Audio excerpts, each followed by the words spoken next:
So, ito yung kalamansi ko. Tapos, ito yung mga saluyot.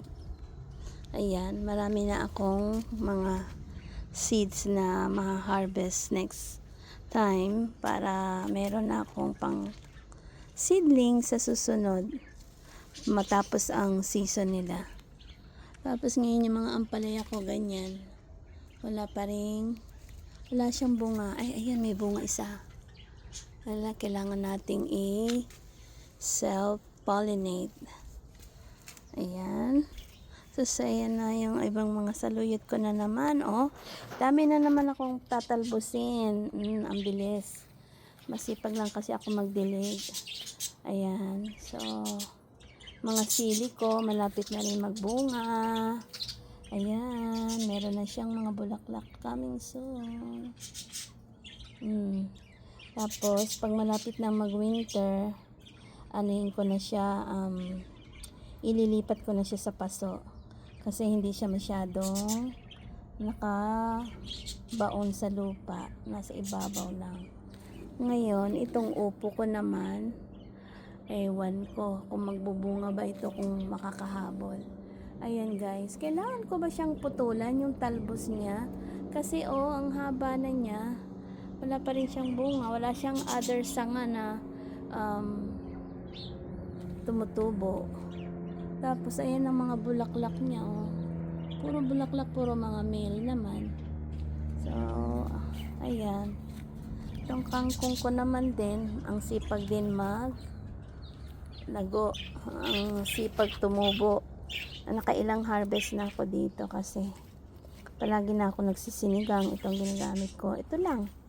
Yan lang, marami na siya. So, ito naman, tingnan mo, ang gaganda ng mga saluyot ko. Pwede na naman ako magtalbos. Tapos may nabuhay na naman akong tanglad, lemongrass. Ayun, may tanglad ako. Tapos ito yung another ampalaya ko. Ayan, so aakyat na siya dun sa may malunggay. Tapos ito, may bunga na, pwede ko na tong kunin. Maliit pa lang. Pwede na siya. Ayaw makuha. Hindi siya maputol ng kuko ko. Anyway. So, itong okra ko,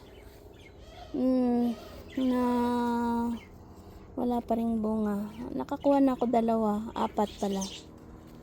Pero, ayan. Ganyan siya. Wala na naman siyang bunga. So, ayan yung mga maliliit pong ampalaya. So, next, etong malunggay ko, ang ganda-ganda, very green siya. Very green. Ang dami niyang dahon.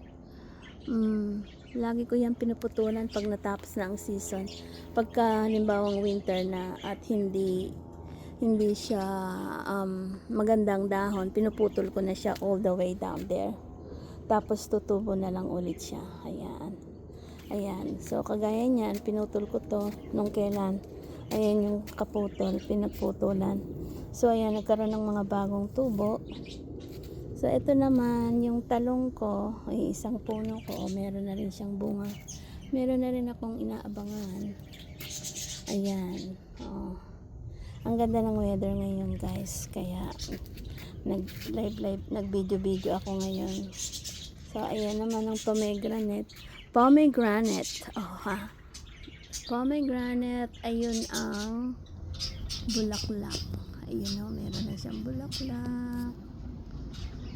So, magbubunga na siya. Next, ayan. Okay, so, ayan. Hindi ko alam na itong dahon din pala ng pomegranate na to is may health benefits. Kaya, magandang magkaroon ng ganitong halaman. Lahat ng mga tanim na tinananim ko sa backyard ko ay meron silang mga health benefits. So, ito naman yung cardis, pigeon peas sa English.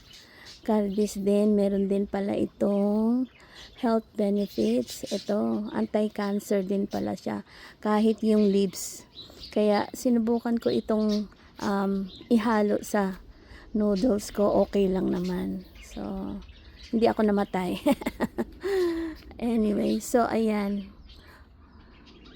Really, ang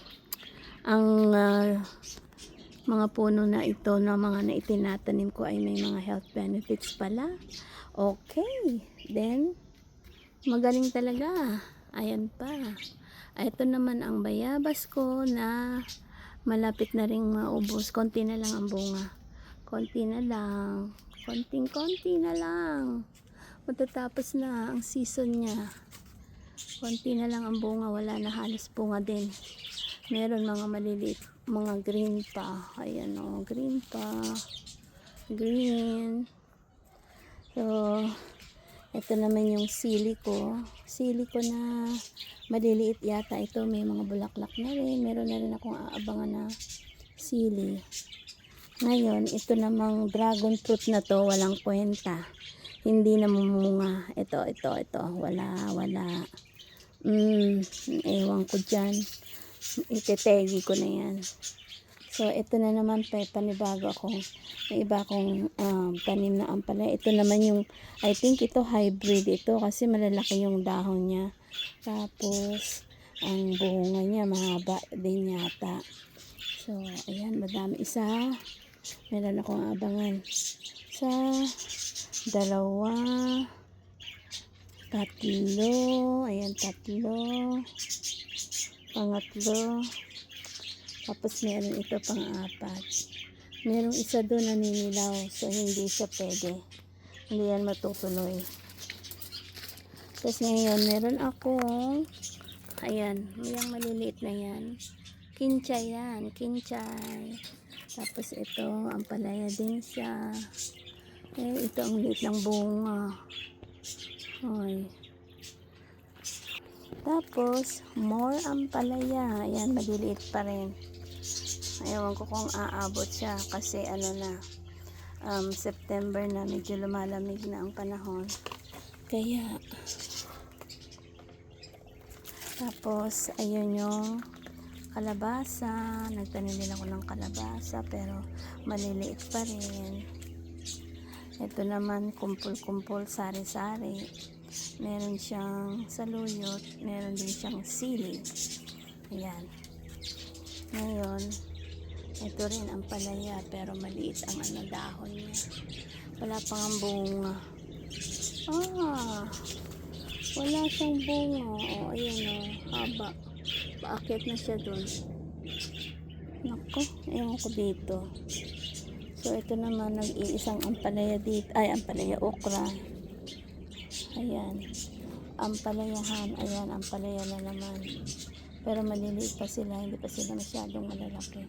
So, meron akong isang matured na ampalaya. Ito. Meron na siyang, meron na akong bunga. Napipitasin. Ayan siya. Pwede na ako magpinakbet, guys. Pinakbet.